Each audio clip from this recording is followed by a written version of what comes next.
What's up, y'all?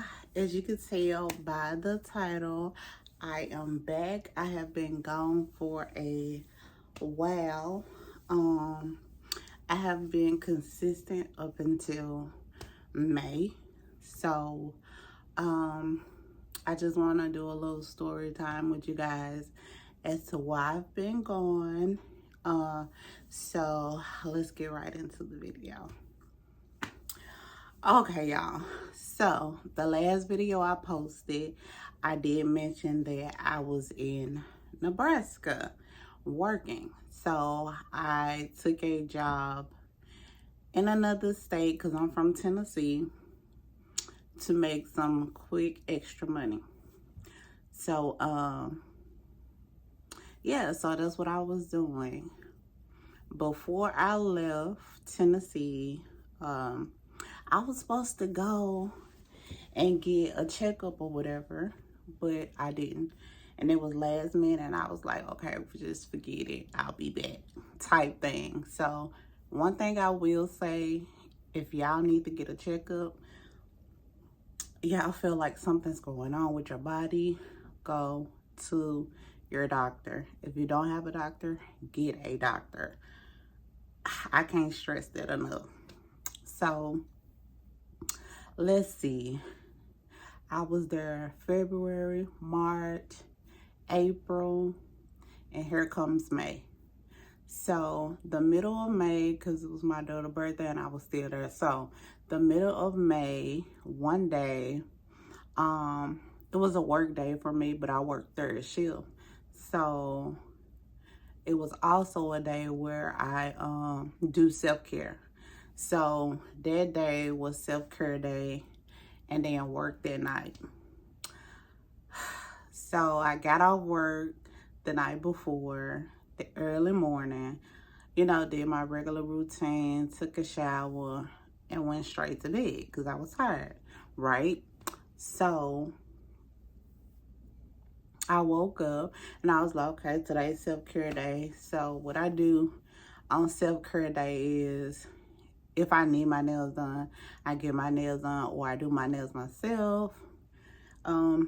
Get my feet done or do my feet myself.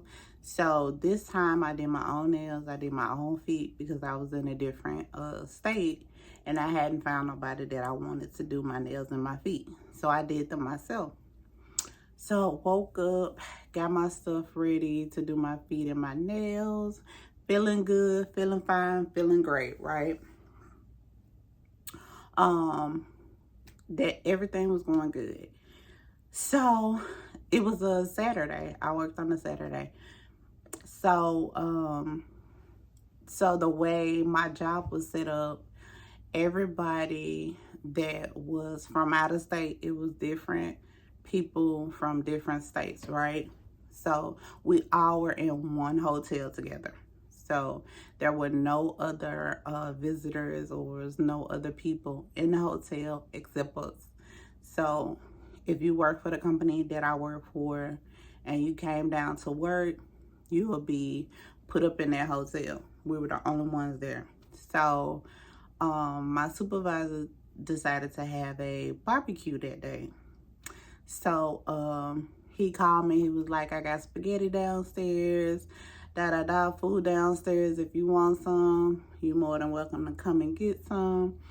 So I was like, okay, cool. I'll be down there, later after I'm done with self-care day. So the next thing I was gonna do was my hair. So that wasn't gonna take long because I had I forgot what you call them, faux locks, and it wasn't gonna take long for me to get that together. And then I put on a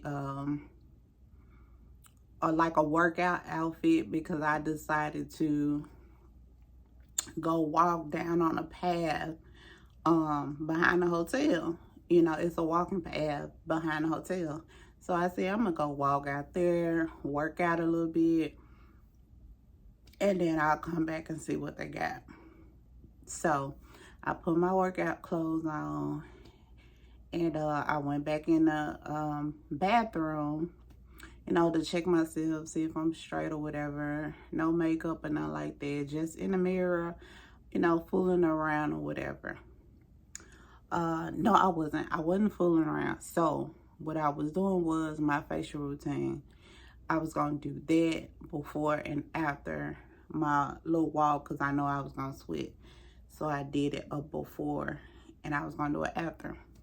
So I got a little dizzy when I was standing up in the bathroom. I got a little dizzy and I started seeing, you know, I started seeing stars in my eyes.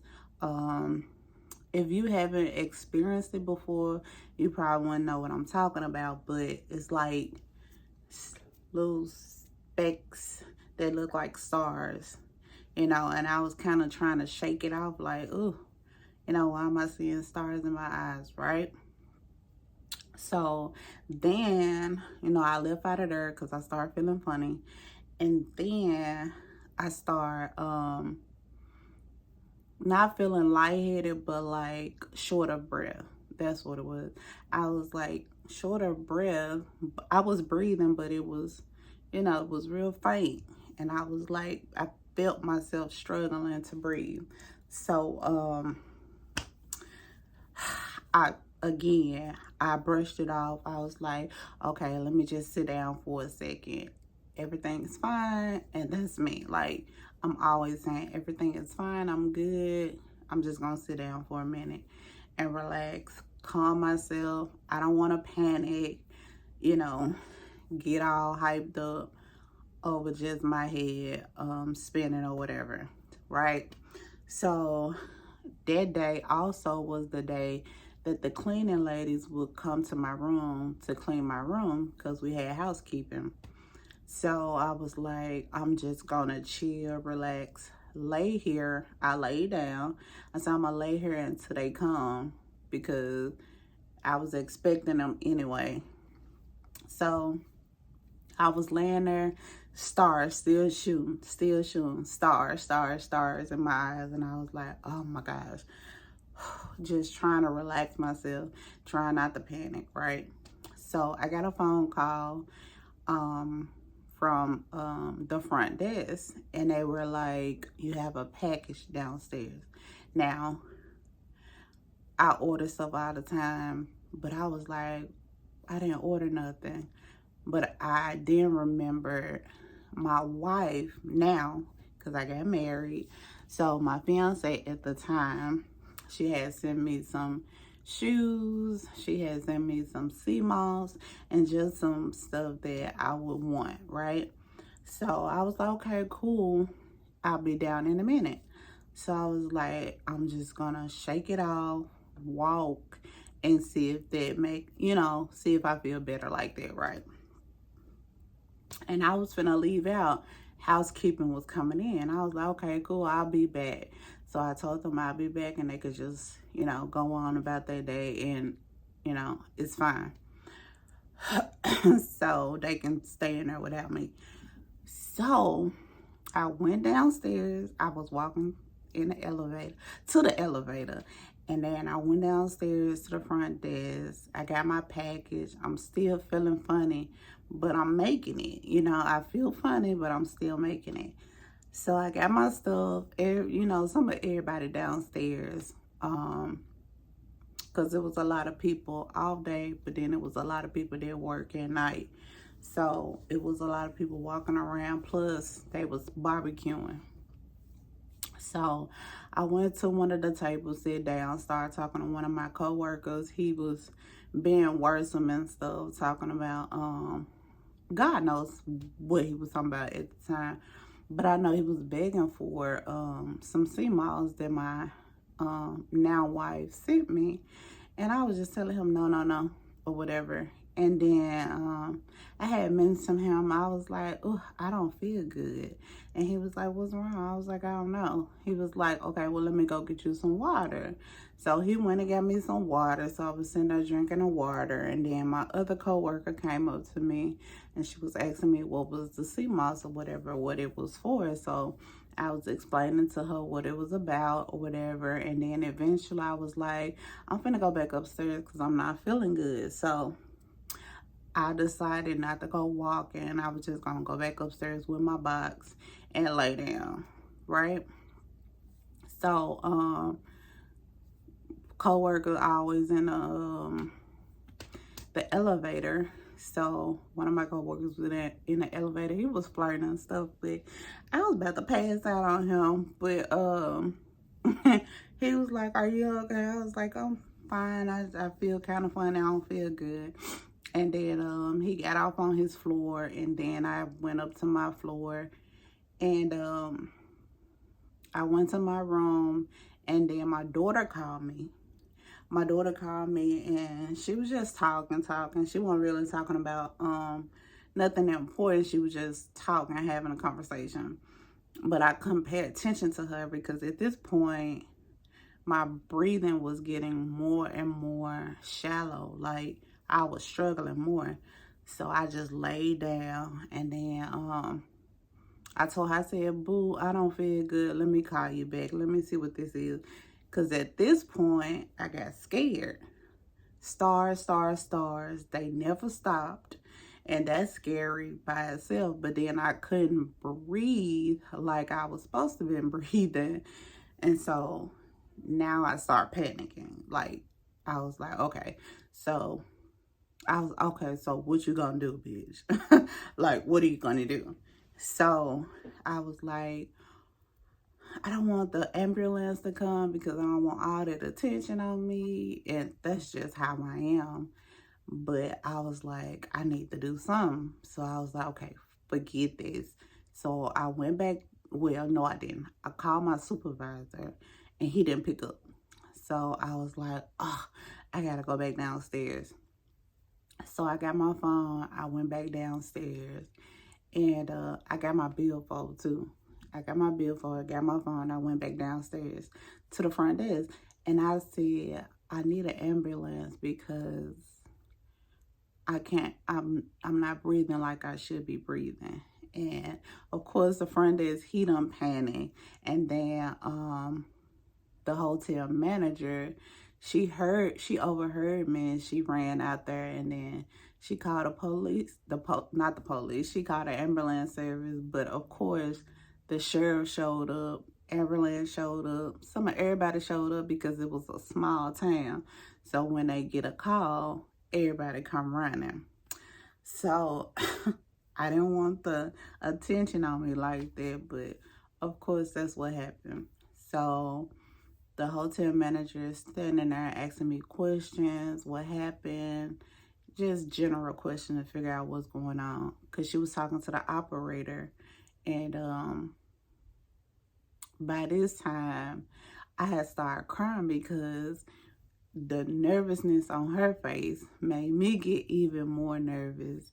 So I started crying. I was like, oh my gosh, my coworkers walking past, they done start whispering. You know how people are like trying to figure out what's going on.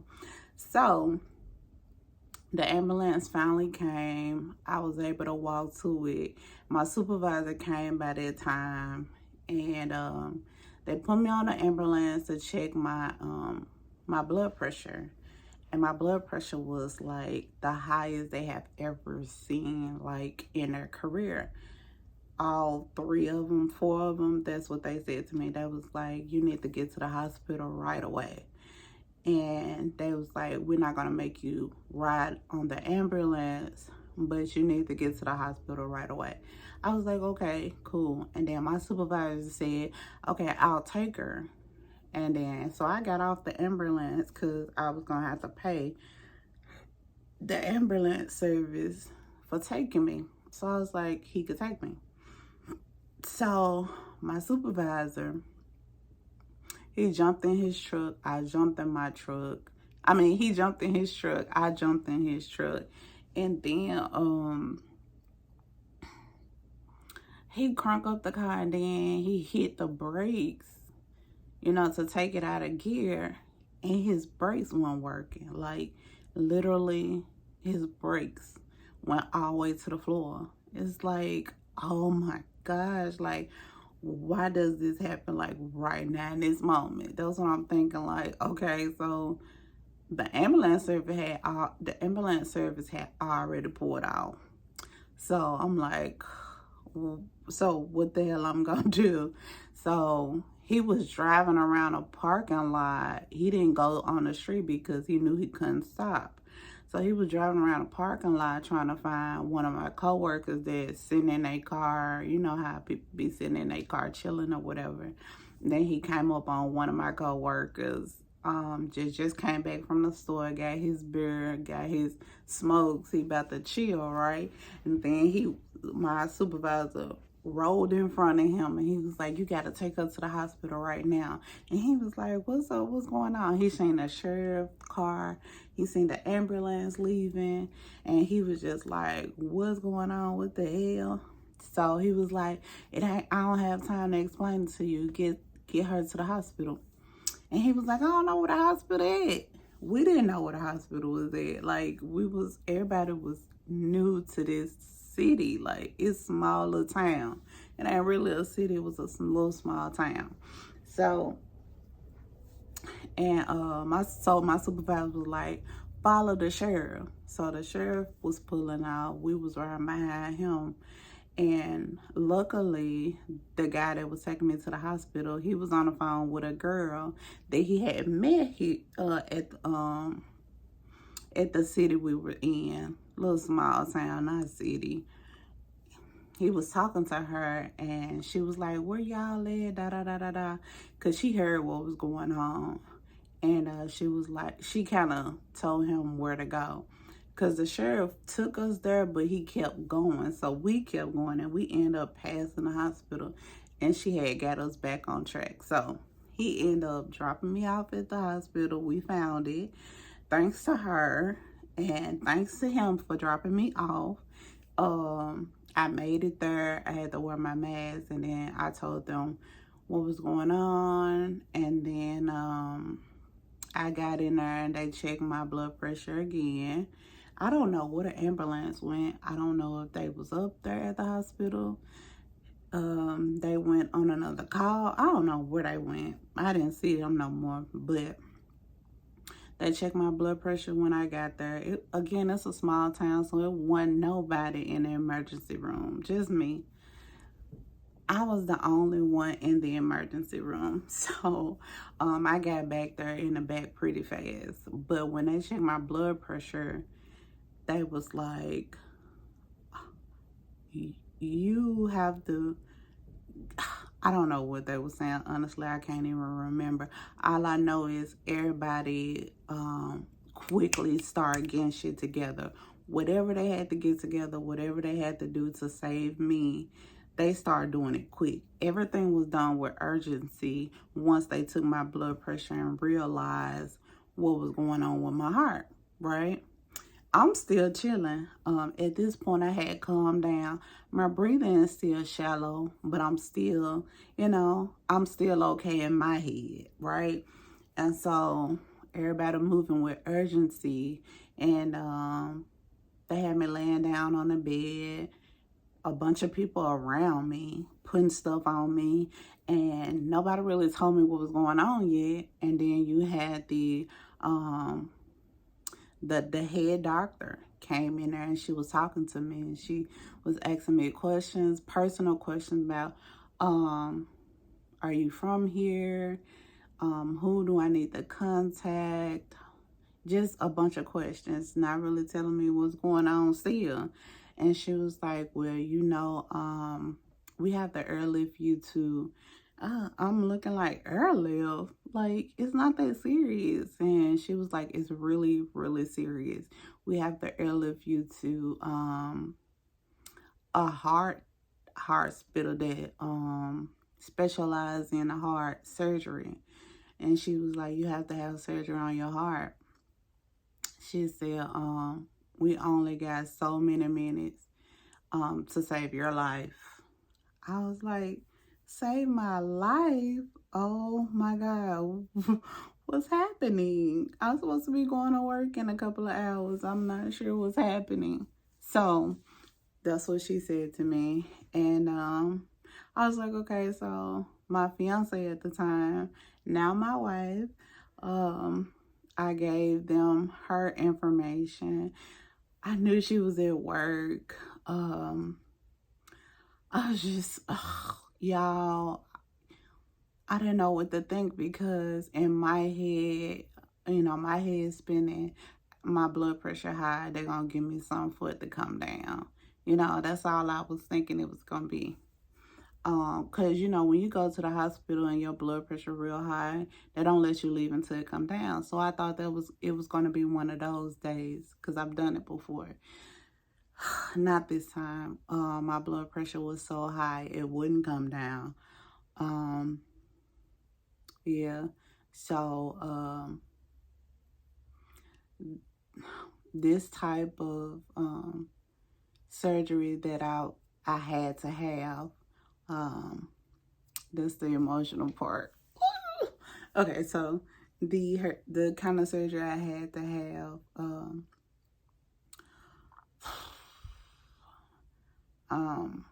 it was life or death.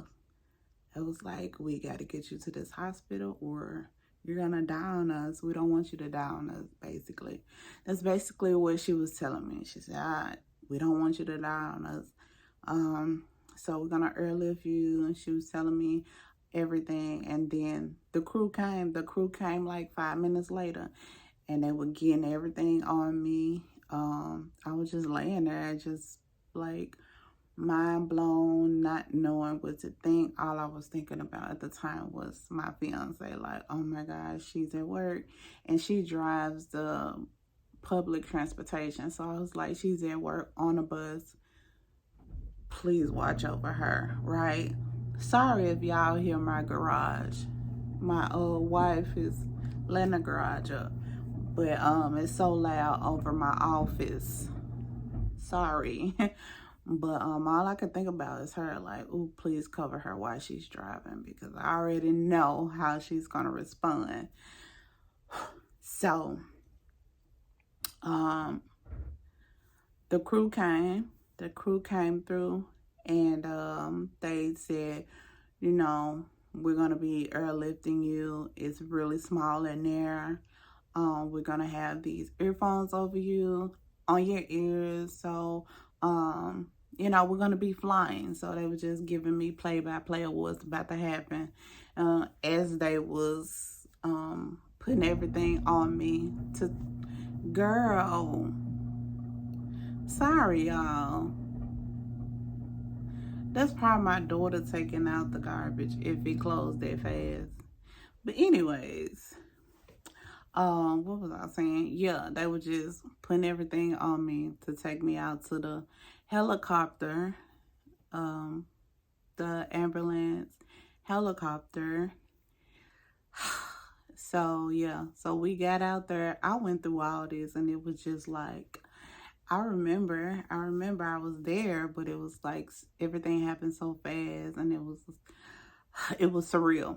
That's what it was. It was surreal. And we got in the helicopter. It was really, really small. Only thing it could fit is the two EMTs and my bed with me in it, and then the man that was flying the helicopter. But everything else was like, everything was keeping me alive was in there too. So it took about 40 minutes, actually. It didn't seem like it was that long to me. Maybe because I was in and out. I do remember my fiance at the time, my wife, calling me, and she was like, honey, she FaceTimed me actually, and she said, I gotta see your face. I gotta make sure you're okay. I say, I'm okay, honey. I'm okay, honey. And she was like, you're not okay. She was like, where are you? And I said, I'm in a helicopter. I'm being airlifted to another hospital to have surgery. She said, I know, the lady told me. And she was just upset and she was crying. And so back on her end, she got the phone call. She stopped the bus. She called her supervisor, said, come get this bus, get me off this bus. And she got home. She started making plans to fly out the next morning or the next day. And she had to call her mom to watch our daughter. It was a lot on her end too, not just my end, but her end too. So I finally got to the hospital, and what I can remember, because I can't remember everything, they put me under. So what I can remember, we got there and they was pushing me through the hallways. They already had a operating room ready. The OR was already set, ready and go. And I was in surgery for, I think, my wife told me, I think 10 hours. Don't quote me on it. It may have been more, but I think it was 10 hours. They was working on me for 10 hours. And they was happy. They was excited that they didn't lose me, because everybody that has these type of surgeries, only a small percentage survive. And I'm talking small, like 0 point some survive that surgery I had. And yeah, so after the surgery, of course, it took a while for me to wake up. My wife, she made it there. She just waited till I woke up. When I finally woke up, she was okay. Yeah, y'all. So that was the gist. I was in the hospital for a month. So it was a lot of other things that went on, but for the sake of time, basically after my surgery, I slowly healed in the hospital, but then I caught an infection my second or third week in the hospital, and then I had to have 5 more surgeries because I caught that infection by the stent in my heart, with the stent that they put in there. Yeah, so I had to have 5 surgeries every other week. They had to keep my chest open. They had to keep my chest open the whole time I was there, except the first week I was there. And then 2 days before I left the hospital, they was able to close it. Once they got the infection out, it took them a whole, 3 weeks, 4 weeks to get the infection out. So yeah, it was hard. It was super hard to be in the hospital for a month, maybe a little over a month. But eventually I was able to go home. We took a road trip from Nebraska back to Tennessee. It wasn't easy, but we got back. And I just been healing ever since I got home, which was in June. And it is now September tomorrow. I'm gonna show you guys. This is my zipper. This is the zipper. This is the scar, y'all, from here all the way down to here. And I am a heart surgery survivor. Don't let nobody tell you what God can't do, because I'm here. I for sure probably should not be here from what I've been through, but I'm here. I'm beautiful. I look amazing. I don't look like what I've been through. I'm grateful for that. I feel amazing, and I'm grateful for that. Of course, I'm still healing, but overall, the final tea he is, I feel good overall. So you guys will see more videos. I will be doing more hauls, of course. I love to shop. I am back at it. I have a little more strength than I've had in months. And so I'm excited to get back into doing hauls. And I hope you guys enjoyed this video.